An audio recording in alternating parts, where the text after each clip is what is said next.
Good evening, everyone. So today we are starting with one new section, 44 AD.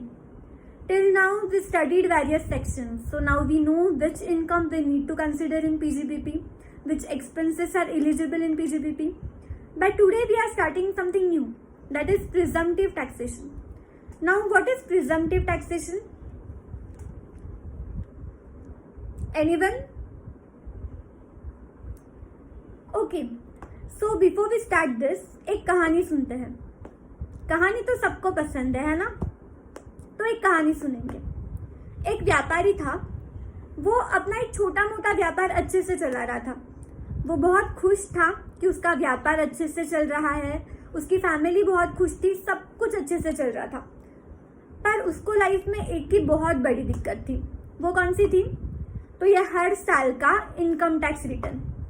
नहीं, दिक्कत ये tax भरने से नहीं थी. दिक्कत उन सारी चीज़ों के लिए थी जो टैक्स भरने के लिए करनी पड़ती है. जैसे कि ट्रायल बैलेंस बनाना पड़ेगा, P&L बनाना पड़ेगा, तब जाके प्रॉफिट आएगा, उसके बाद टैक्स भर पाएंगे. तो अब आप बोलोगे इसमें क्या दिक्कत? तो ये सब करना इजी होता है क्या? इसके लिए बुक्स मेंटेन करनी पड़ेगी. आप सब लोगों के लिए इजी रहेगा, बट हर किसी को हर चीज़ का नॉलेज नहीं होता है. हर कोई चार्टर्ड अकाउंटेंट या अकाउंटेंट नहीं होता है, या हर कोई CA स्टूडेंट नहीं होता है. तो वो बहुत परेशान था कि चलो ये सारी चीज़ें मैं कैसे करूँ. तो क्या हुआ, वो हमारे पास आया. वो हमें पूछने लगा कि बताओ हम क्या करें. आप जैसे इंटेलिजेंट स्टूडेंट्स को वो पूछने लगा कि बताओ हम लोग क्या करें. हमारे जैसे जो स्मॉल टैक्स पेयर्स है, हम लोग हमारे व्यापार के ऊपर ध्यान दें या हम लोग बुक्स मेंटेन करने के ऊपर ध्यान दें. चलो ठीक है, हम लोग बुक्स मेंटेन कर भी ले, बट हम लोग तो कॉमर्स बैकग्राउंड के है नहीं. हम लोगों को तो इस सारी चीज़ों के बारे में जानकारी है नहीं. तो हम लोगों को अकाउंटेंट हायर करना पड़ेगा. यानी मंथली हम लोगों को इतनी सैलरी उसको देनी पड़ेगी. फिर हम लोग इतनी मेहनत करके इतने पैसे कमाए, उसमें से भी मंथली सैलरी हम इसको दे. टैक्स भरना पड़ता है, चलो वो तो ठीक है, बट उसके पीछे मंथली हम लोग इतनी सैलरी भी दे दे. ये क्या बात हो गई? फिर आप जैसे कुछ इंटेलिजेंट लोगों ने उन्हें बताया कि है ना, गवर्नमेंट ने आप लोगों को एक सेक्शन दिया है 44 AD, जो बस आपके लिए बनाया गया है. यानी आप जैसे स्मॉल टैक्स पेयर्स के लिए बनाया गया है, जिनको इन सारी चीज़ों से रिलीफ मिलेगा. जैसे कि बुक्स मेंटेन नहीं करनी पड़ेगी, ऑडिट करना नहीं पड़ेगा. तो हम लोग कैसे फिर टैक्स पे करेंगे? तो हम लोग आपका इनकम अज्यूम करेंगे. देखो वर्ड में ही है ना, presumptive taxation, that is presume. हम लोग आपका इनकम क्या करेंगे? अज्यूम करेंगे. तो कैसे करेंगे इनकम अज्यूम? तो हम लोग 1 बाय 1 अभी चीज़ें पढ़ते हैं. तो सबसे पहले क्या पढ़ेंगे कि 44 AD में कौन कौन आएगा. तो रेसिडेंट इंडिविजुअल आएगा, HUF आएगा, फर्म आएगा, LLP नहीं आएगी. कौन सी चीज़ें आएगी? कौन कौन लोग आएंगे? Individual but resident, HUF, firm except LLP. ये सारे लोग अगर बिजनेस में है, और उनका टर्नओवर अगर 2 करोड़ से कम है, उनका टर्नओवर अप टू 2 करोड़ है, तो हम लोग क्या करेंगे? जितना भी उनका टर्नओवर होगा उसको हम 8% से मल्टीप्लाई कर देंगे. तो वो हो गया आपका इनकम. यानी सीधा हम लोग इनकम निकालेंगे. आपको कुछ भी करने की जरूरत नहीं है. आपको P&L बनाने की जरूरत नहीं है.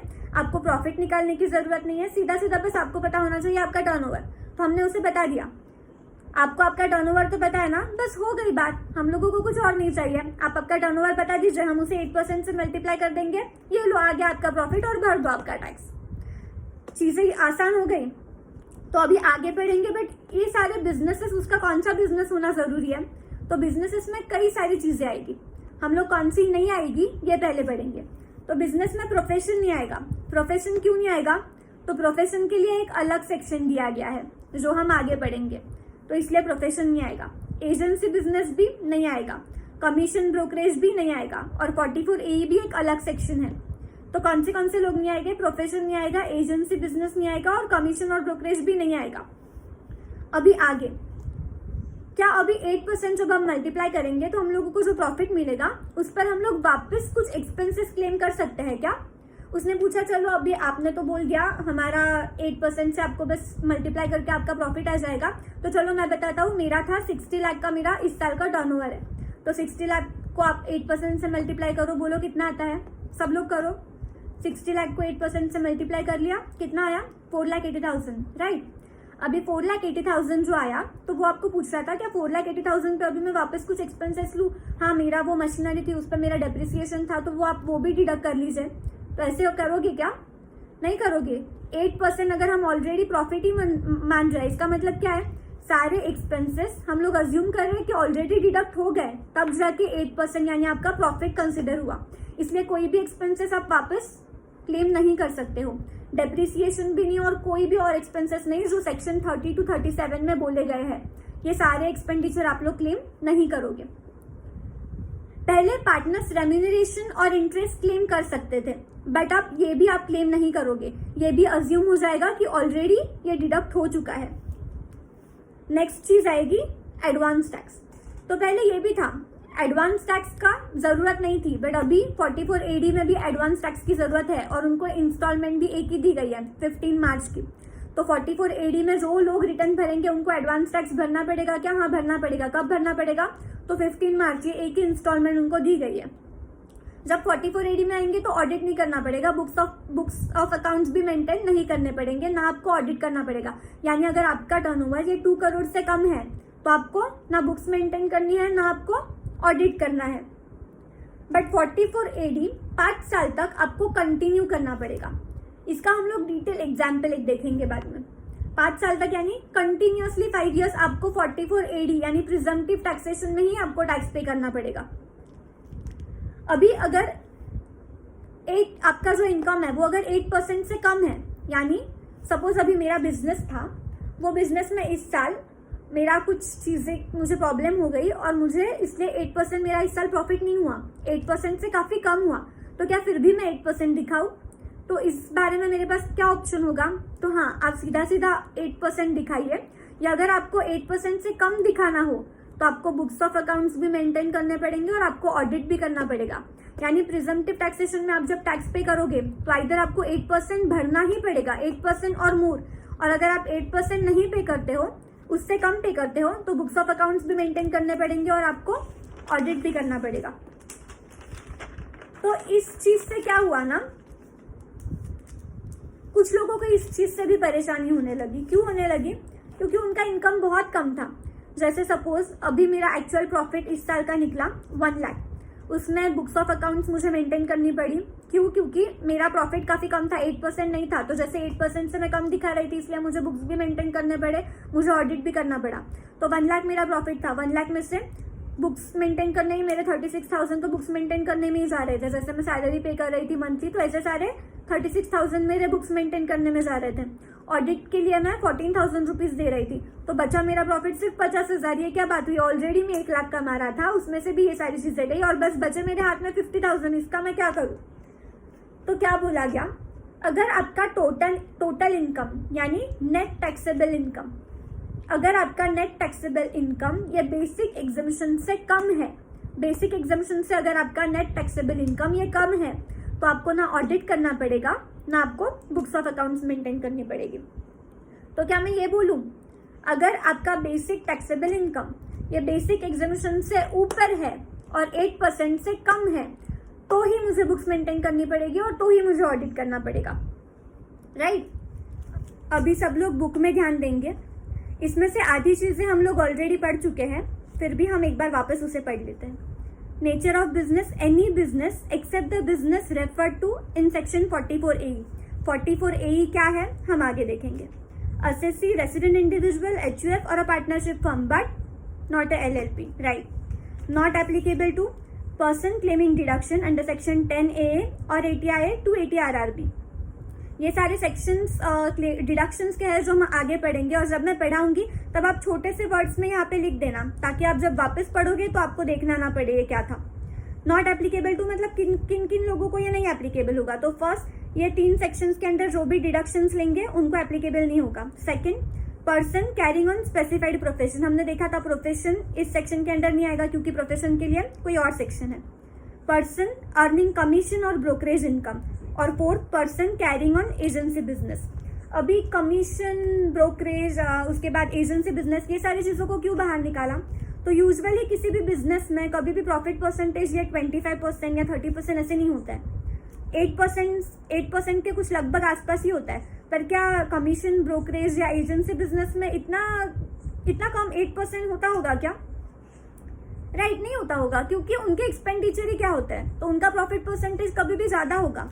जब ये सेक्शन आया था ना, तो इंश्योरेंस एजेंट इस सेक्शन का बड़ा मजा उठा रहे थे, क्योंकि उन लोगों के लिए तो प्रॉफिट परसेंटेज हायर होता था, क्योंकि एक्सपेंडिचर इतने होते नहीं थे। बट फिर भी उन लोगों को लगता था अच्छा यहाँ पे 8% डिक्लेयर कर दो, टैक्स कम भर दो, इसलिए गवर्नमेंट ने इन लोगों को बाहर निकाला। अभी restriction, where an eligible assessee declares profit for any previous year in accordance with this section and he declares profit for any of the next 5 assessment years not in accordance with this section, he shall not be eligible to claim the benefit of this section for next 5 years. ये मैं explain करती हूँ। हमने देखा था कि इस section के अंडर अगर हम किसी साल रिटर्न भरते हैं तो नेक्स्ट 5 ईयर्स तक भी हमें प्रिजम्पटिव टैक्सेशन के अंडर ही रहना पड़ेगा। पर अगर मैं सपोज इस साल प्रिजम्पटिव टैक्सेशन के अंडर रिटर्न भरती हूँ, पर नेक्स्ट साल मैंने नॉर्मल प्रोविजंस में भरा, तो नेक्स्ट 5 ईयर्स तक मेरे लिए प्रिजम्पटिव टैक्सेशन ये रेस्ट्रिक्ट हो जाएगा। मतलब क्या होगा, अगर मैं 44 AD में रिटर्न भर रही हूँ इस साल और नेक्स्ट ईयर में नॉर्मल प्रोविजंस में भर रही हूँ, तो उसके नेक्स्ट 5 ईयर्स तक आप वापस 44 AD के अंडर नहीं आ सकते हो। ये यहाँ पे एक्सप्लेन किया है। रेस्ट्रिक्शन ऑन अवेलेबिलिटी क्या था, कितना टर्नओवर होना चाहिए था, right, up to 2 crore. Estimated income 8% of gross received और receivable during the financial year और higher sum claim to have been earn by the assessee, मतलब 8% या उससे ज्यादा, राइट। ये चीज हमने नहीं पढ़ी थी, एक बार पढ़ लेते हैं। 6% ऑफ टोटल टर्नओवर और gross receipt which is received by the assessee by account pay cheque और एन बैंक ड्राफ्ट और use of electronic clearing system और any other electronic mode through a bank during the previous year. इसका मतलब अगर आपके कोई भी transaction ये बैंक थ्रू हो रहा है, अकाउंट पे चेक से या किसी भी अदर इलेक्ट्रॉनिक मोड से, तो आपको 8% भी नहीं, आपको बस 6% ही लेना है। यानी आपको जो आपका एस्टिमेटेड इनकम होगा वो 8% भी नहीं, बस 6% ही रहेगा। ये मोदी जी ने लाया है, क्यों लाया? ऑब्वियसली डिजिटल इंडिया को एनकरेज करने के लिए और ट्रांसपेरेंसी बढ़ाने के लिए, ताकि आपका टर्नओवर ये पूरा बैंक थ्रू रूट हो जाए। All deductions under section 30 to 38 including depreciation are deemed to have been allowed. हमने देखा था जैसे हम 8% या 6% जब इनकम अज्यूम कर लेंगे, तो हम क्या डीम करेंगे, क्या अज्यूम करेंगे कि सारे एक्सपेंसेस ऑलरेडी हम लोगों ने क्लेम कर चुके हैं, यानी it is deemed to be allowed. Even depreciation हम वापस उसे डिडक्ट नहीं करेंगे। चैप्टर 6 से deductions will be available to the assessee from the estimated income. Depreciation या कोई भी एक्सपेंडिचर हम वापस डिडक्ट नहीं करेंगे, बट क्या चैप्टर 6 से के डिडक्शंस हम डिडक्ट करेंगे। फॉर एग्जाम्पल हमने देखा था उसका 8% से मल्टीप्लाई करके कितना आया था तब, 4,80,000 आया था।